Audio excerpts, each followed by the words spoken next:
I'm so sick and tired of the assumption from white, especially liberal women. Whenever they get along, they always want to try to talk like, aren't we buddies? Aren't we on the same side? Me and you, girl, we both like Kamala. No, we don't. We don't.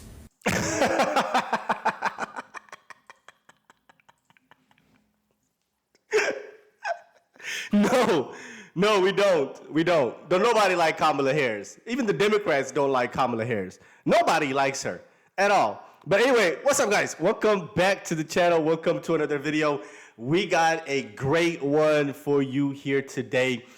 So we have two black women that's going to come out here and call out the Democrats, call out their lying, the nonsense, their racism, their projection, everything that they've been doing. And it's great to watch these videos because everybody will tell you that if you're black, you have to vote for Democrats. And if, you don't vote, what did Joy Reid say? If you don't vote for Kamala Harris, you ain't black. Basically the same thing that Joe Biden said. So anyway, we're going to watch these two women basically go on their rants, and it was glorious to watch and also entertaining. The second lady is absolutely hilarious, so you don't want to miss out on that one. But anyway, let's not waste any time and get straight into this. My name is Jade. I am a former Democrat. Unlike Kamala Harris, I'm an actual real-life black woman.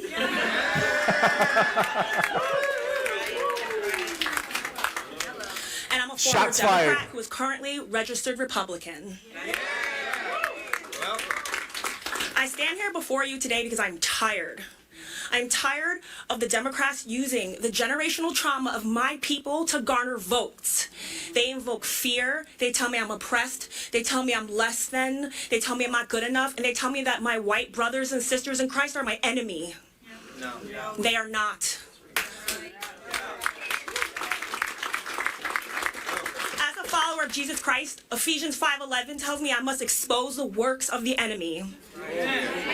And the enemy is telling me that don't worry that I can't pay my bills, that I'm working 6 days a week this week and I'm tired. And I went to school and I have a career.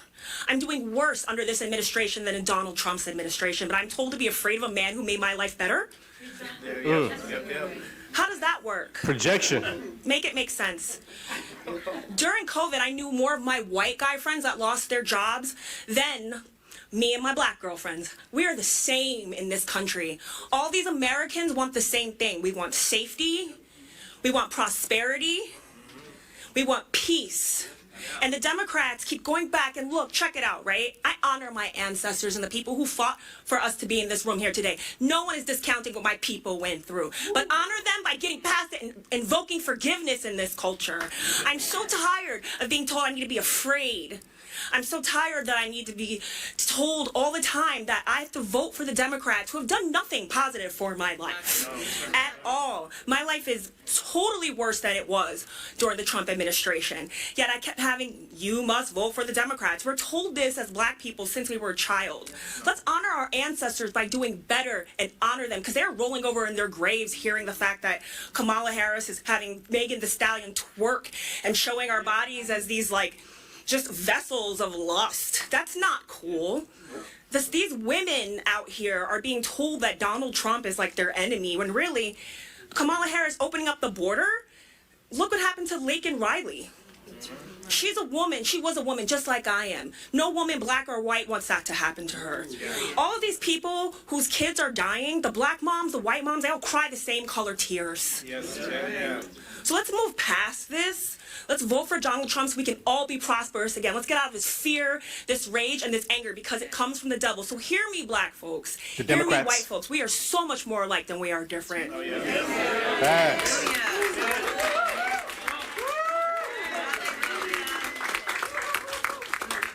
We need to forgive each other. We need to help each other. And I don't owe the Democrats anything. They owe me. They're to serve us. They're public servants. Stop putting them on a pedestal. Make them work for us.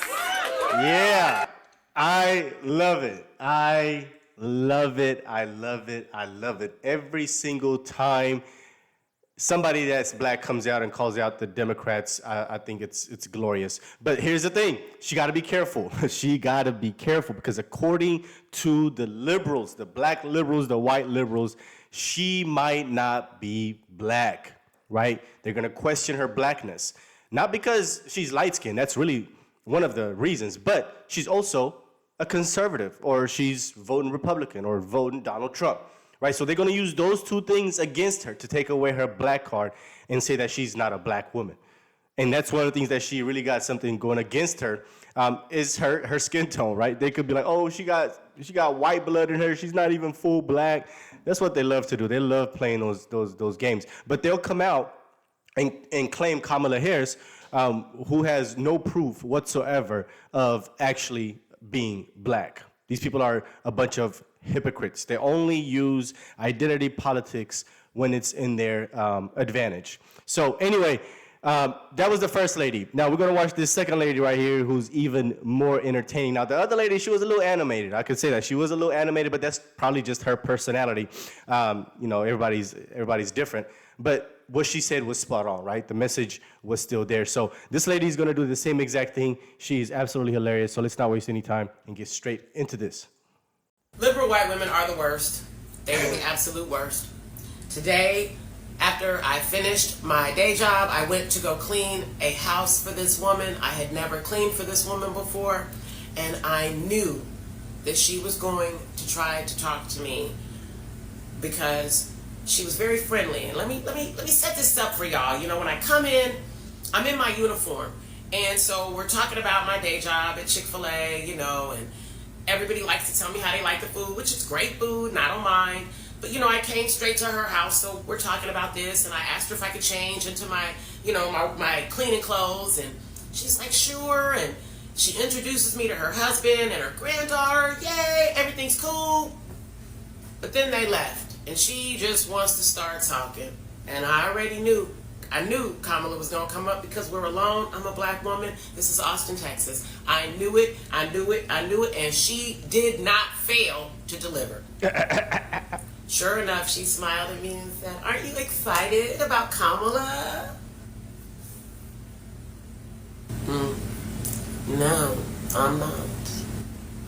And I tried my best not to roll my neck too much and frown up and look like I was smelling onions, but it was really hard. And I'm not sure I succeeded. Actually, I know I didn't. Because I told her that not only did I not support Kamala, that the Democrats are the party that started the Klan. She tried to argue with me that the parties switched. And I've heard this. Oh, man. Sorry to pause it. I wish I was there because I knew that white liberal was she's probably having a seizure. She was probably like breaking down, like appalled, like, oh my God, did she say she don't like Kamala? She probably had a heart attack. Did she say she don't like Democrats? Oh my God. That's why they get so overly excited. When you run into a white liberal, you might have experienced this as a black person. They get overly excited because that gives them the opportunity to virtue signal their, oh, I'm not racist mindset, right? That's for them to be so friendly that they want to show you. That's what they want to do. They want to show you by acting, because it's all acting. It's all fake. That's why, you can feel it in the aura. It's absolutely fake. And that's for them to virtue that, hey, I'm not racist. You might, but that's internal, right? They know probably deep down inside, they really probably don't like black people, and they have prejudice against them. That's really the problem with Democrats and liberals, is they don't understand their own racism.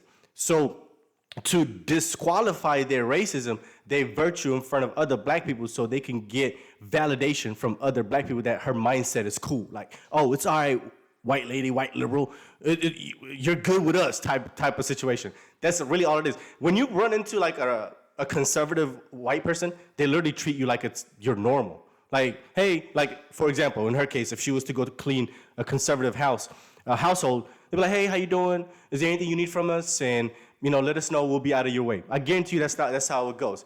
But a liberal, man, they're going to try to tell you stories about anything that's going to make them seem like they are like an ally to the black community. I promise you. Goofy argument many times from many other liberals and Democrats that the parties have switched. When? Because after they got rid of Lincoln, the Democrats took control and Jim Crow went into effect. That is history. They got rid of Lincoln. After they did that, Jim Crow went into effect. It was a Democratic president. The Democrats had control. They were upset that slavery was over and done with. So when did this party switch? When? Where was the switch? Because Jim Crow went on. I went to history.com to look up when did Jim Crow end. Jim Crow laws named after a black minstrel show character. The laws, which existed for about 100 years from the post-Civil War era until 1968, were meant to marginalize African Americans by denying them the right to vote, hold jobs, get an education, or other opportunities. That was them. That was the people that's why they got rid of Lincoln, so that Reconstruction would never take place. Anyway, there was no switch of the parties, is my point, and I'm tired of everybody trying to alter history. That this is the truth. Facts. The truth is, the Klan was founded because they didn't want Reconstruction to take place. The Jim Crow laws were all them. Anyway, I digress. That woman then proceeded to tell me that from an educational standpoint, she just thought that the Democrats were so great. I told her they're having struggle sessions in schools. I am part of Moms for Liberty. I know that in the schools, they are teaching the children that one child assaults the other one. We need to now sit down and we need to talk. Those two people, the assaulter and the assaultee, need to sit down and then have a conversation about what did one do to provoke the other one to attack them. This is real. This is not a joke. And when you say these things to him, she just looked at me, just blankly. I said, and men beating up women, I'm supposed to get on board with that? I mean, there's so many things. And she was just looking at me blankly. She had nothing to say. I had to be quiet because, again, I'm in her house. But I'm just like, if you can say to me that you think that I support her, then I get to say whatever I want at this point. I mean, what? Because your husband is white, do I get to say, I don't know, I thought he was a Trump supporter, he's white? Facts. I'm so sick and tired. Ooh, man. That was sweet. That was spot on. Of the assumption from white, especially liberal women, whenever they get alone, they always want to try to talk like, aren't we buddies? Aren't we on the same side? Me and you, girl, we both like Kamala. No, we don't. We don't. I said I was going to be calm when I tried to make this video, and I guess this is about as calm as it gets. Because it just makes my blood boil that they get to assume that they know anything about me. Oh, I even asked her about the rally that Harris had in Atlanta. I said, do you know about that? And she was excited. Yeah. I said, do you know anything about Megan Thee Stallion's lyrics? Do any of those lyrics you think are appropriate for a political convention of any sort? She said, I don't know about her lyrics. Dumb. I don't even know what to say. I was fuming. All I know is today I was glad that I could be cleaning so I could be getting out my anger, sweeping the floor real hard, because I was just done. After listening to her and talking to her, I just thought, and these are the mother we got voting.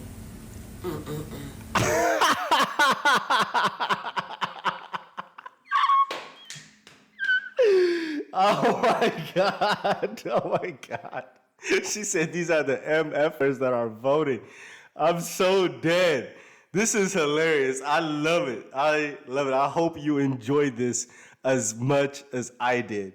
So, once again, guys, nobody's falling for the nonsense by the Democrats, by the mainstream liberal media, by pushing Kamala Harris on the black community just because she got a little melanin in her skin. Nobody believes that she's black. Nobody knows if that's even true because there's no proof of it. But hey, once again, that's what they do on the left is identity politics. They don't focus on nothing that has to do with policy. They just want to tell you to vote for somebody just because they're black. And to elaborate on that point, that's the switch, I guess you would say, that happened that the young lady was trying to point out, is that it was the virtue signaling that switched. This is my opinion. This is what I believe. Whenever the Republicans and the Democrats were having their issues with civil rights, and once the Republicans were trying to pass laws and passing laws for civil rights, and they finally passed everything or every right that you can possibly have, citizenship, voting rights, and basically getting rid of discrimination, Republicans as a whole believe that there's nothing else that they could do because, one, this is a republic, and two, we don't believe in socialism or communism. So once you get your rights, your inalienable rights, that your God-given rights, which what the Republicans did, there's nothing else that they can give you. And that was the point. So what happened after that is the Democrats came out and started giving out social safety nets, government assistance to virtue for the black vote. That's why you had Democratic politicians saying things like, we're going to have these Negroes voting for us for the next 100 years, because they were going to give out handouts for the next 100 years and pander to the black community for the next 100 years, because they knew, the Democrat platform knew that Republicans wouldn't have anything else to give to the black community because there's everything that you can possibly get already handed out.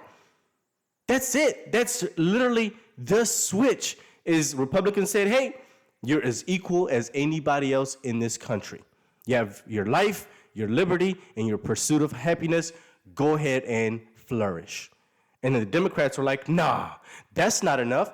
Let's give these niggas some shit to get them to vote for us. And that's exactly what happened. So whatever the Democrats have to say, which is why they do it till today to get you to vote for them, is what they've been saying for the last 100 years. Just like they got your vote for the past 100 years. So there is no party switch. The parties have never switched. That has never happened. The voting records prove it, and the ideology proves it. So let me know what you guys think. Hope you enjoyed this video as much as I did. And if you're brand new to the content, if you're brand new to the channel, consider hitting the subscribe button for more videos and hit that notification bell so you get reminded every time I bring a brand new clip.